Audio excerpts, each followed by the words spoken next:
Movie के start में एक औरत और उसकी बेटी को एक गांव में देखते हैं। पार्लर शहर में कपड़े फैला रही थी कि इसे किसी की आहट फील होती है। वो बहुत डरी हुई थी। ये जैसे ही पीछे की तरफ देखती है, इसे पीछे से इंसानी क्रिएचर नजर आता है। वो इस पर हमला करता है। ये चीख रही थी। वो इसको अपनी तरफ खींच कर ले जाता है। कार्लर की माँ इसकी आवाज सुनकर बाहर आती है, मगर कार्लर यहाँ पर नहीं होती। अब कार्लर की माँ को भी इस क्रिएचर की आवाज सुनाई देती है। वो अपने घर से बंदूक लेने के लिए जाती है। इतनी देर में उस क्रिएचर ने कार्लर की माँ को भी मार दिया था। रीटा अपनी माँ को कॉल करके अपने फादर का हाल पूछती है, जो हॉस्पिटल में एडमिट था। ये अपनी माँ को बताती है कि कल मैं अपनी फैमिली के साथ आपकी तरफ आ रही हूँ। रीटा अपने हस्बैंड रोनी से कहती है कि हम कल गाँव जा रहे हैं। ये सब जाने के लिए रेडी होते हैं। रीटा का बेटा बीन और बेटी चार्ली ये भी साथ थे। चार्ली का फ्रेंड टेलर भी इनके साथ था। रोनी रास्ते में एक जगह पर रुकता है। इस जगह पर लिखा हुआ था कि एक्सपेरिमेंट हो रहा है। ये थोड़ी देर तक गाँव पहुँच जाते हैं। रीटा जब घर आके अपनी माँ को देखती है, वो इसे कहीं नजर नहीं आती।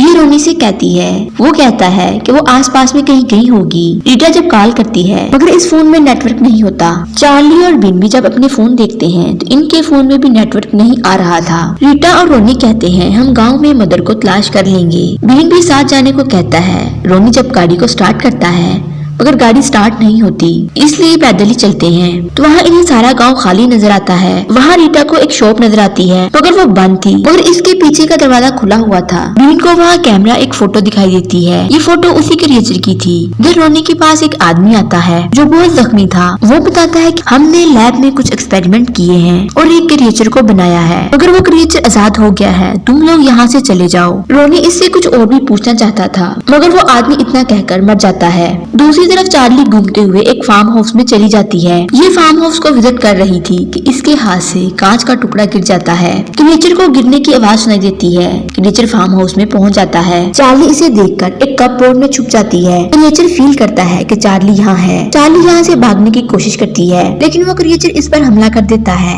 चार्ली को इस रूम में अपनी ग्रैंड मॉम नजर आती है, जिसे क्रिएचर ने लटकाया हुआ था क्योंकि वो जिंदा थी। रोनी रीटा को उस आदमी के बारे में बताता है और कहता है हमें यहाँ से जल्दी जाना होगा क्योंकि यहाँ बहुत खतरा है। दूसरी तरफ चार्ली अपनी ग्रैंड मॉम को खोलने की कोशिश करती है। वो क्रिएचर चार्ली पर हमला करता है और इस पर वॉमिटिंग करने लगा था। चार्ली की ग्रैंड मॉम क्रिएचर का ध्यान लगाने के लिए जोर से चलाती है और चार्ली भागकर टेलर के पास आती है। टेलर इसे देखकर अपसेट हो गया था। ये कार के अंदर जाती है। चार्ली टेलर को भी कार के अंदर आने के लिए कहती है, मगर इतने में क्रिएचर टेलर पर हमला करके इसे मार देता है। चार्ली खुद को कार के अंदर लॉक कर लेती है। इतने में रात हो गई थी। रोनी, बीन और रीटा भी वापस जाने लगते हैं। रोनी कार को देखकर समझ आता है कि यहाँ कोई गड़बड़ चल रही है, क्योंकि वो क्रिएचर टेलर की लाश को खा रहा था। रोनी जल्दी से बीन और रीटा को लेकर घर आ जाता है। इनको चार्ली नजर आती है जो कार के अंदर थी। रोनी चार्ली को लेने जाता है, मगर चार्ली बहुत जख्मी थी, जिसकी वजह से इसकी टक्कर कार से हो जाती है और क्रिएचर को पता चल जाता है। रोनी इसे आवाज देता है, मगर चार्ली घर पहुँच गई थी और अपनी मॉम को ग्रैंड मॉम के बारे में बताती है कि वो जिंदा है। उस क्रिएचर ने फार्म हाउस में उसे कैद किया हुआ है।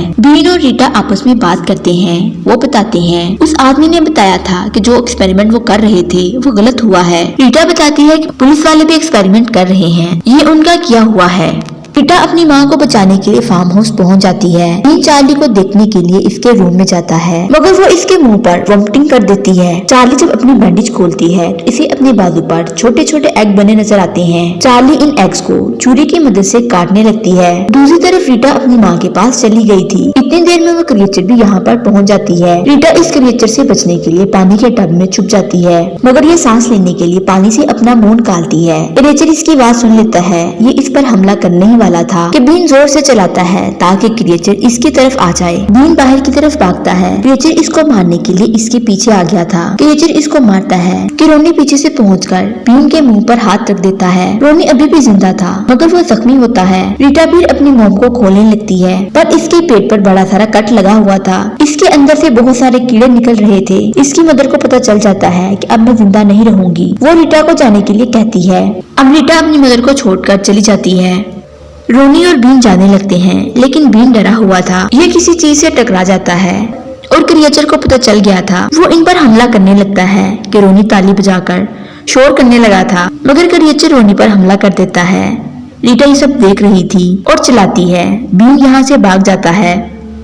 रीटा कार में छुपने के लिए कार के अंदर जाने लगती है। ये क्रिएचर कार के अंदर चला जाता है। इधर चार्ली भी जख्मी होने की वजह से मर चुकी थी।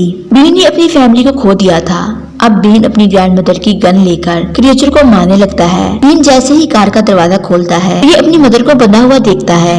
ये बंदूक से गोलियां चलाता है, मगर बंदूक के अंदर गोलियां नहीं थी। इतने में पुलिस वाले पहुंच जाते हैं और उस क्रिएचर को मार देते हैं। इस तरह बीन बच गया था, लेकिन बीन के बाजू पर भी चार्ली की तरह एग बनने लगे थे, क्योंकि बीन के जिस्म में भी इन्फेक्शन हो गया था, इसलिए बीन भी मर जाता है। यूं मूवी का एंड हो जाता है। अगर आप लोगों को हमारी वीडियो पसंद आ रही है तो आपसे एक रिक्वेस्ट है, हमारे इस चैनल को ज्यादा से ज्यादा लाइक, शेयर और सब्सक्राइब कर दें। बेल आइकॉन को जरूर प्रेस करें ताकि हमारी हर आने वाली वीडियो आप तक पहुंच सके। हमारे चैनल को 2% लोगों ने सब्सक्राइब किया हुआ है, जबकि 98% लोगों ने सब्सक्राइब नहीं किया। सो उनसे भी रिक्वेस्ट है कि वो भी हमारे चैनल को सब्सक्राइब कर लें। आपकी सपोर्ट हमारे लिए बहुत अहम है।